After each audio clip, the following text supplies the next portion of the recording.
Hi అండి. నేను మీ price action trader Telugu. మనము ఈ కింగ్ బార్ స్ట్రాటజీతో ఈరోజు కూడా సూపర్ ట్రేడ్ అయితే చేయడం జరిగింది.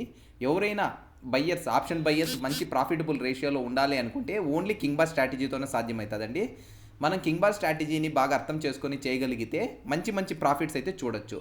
ఈరోజు మన కింగ్ బార్ స్ట్రాటజీ మనకి ఈ స్ట్రైక్ ప్రైజ్లో చూపించింది.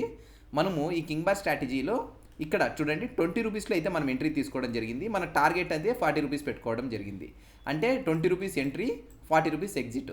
అంటే 1x తీసుకున్నాం అనమాట, క్యాపిటల్ డబల్ తీసుకున్నాం అనమాట. ఈరోజు మనకు టార్గెట్ అనేది చిన్నగానే చూపించింది.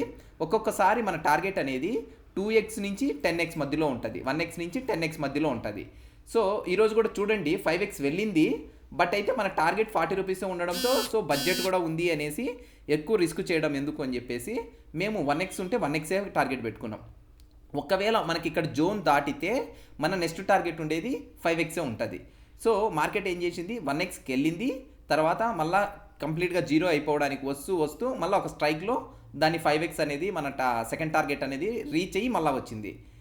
అంటే ఇది కన్ఫర్మేషన్ తీసుకున్న తర్వాత ఇక్కడ 20 రూపీస్లో ఎంట్రీ తీసుకుంటే మ్యాక్సిమం 100 వరకు హోల్డ్ చేయొచ్చు. సో ఇలా మీరు ట్రేడ్ చేయాలనుకుంటే కింగ్ బార్ స్ట్రాటజీ గురించి తెలుసుకొని చేయండి. మీకు ఎవరికైనా కింగ్ బార్ స్ట్రాటజీ కావాలనుకుంటే ఇక్కడ స్క్రోల్ అవుతున్న నెంబర్కి మీరు కాల్ ఆర్ మెసేజ్ చేస్తే నేను మీకు ఈ స్ట్రాటజీని రివీల్ చేస్తాను.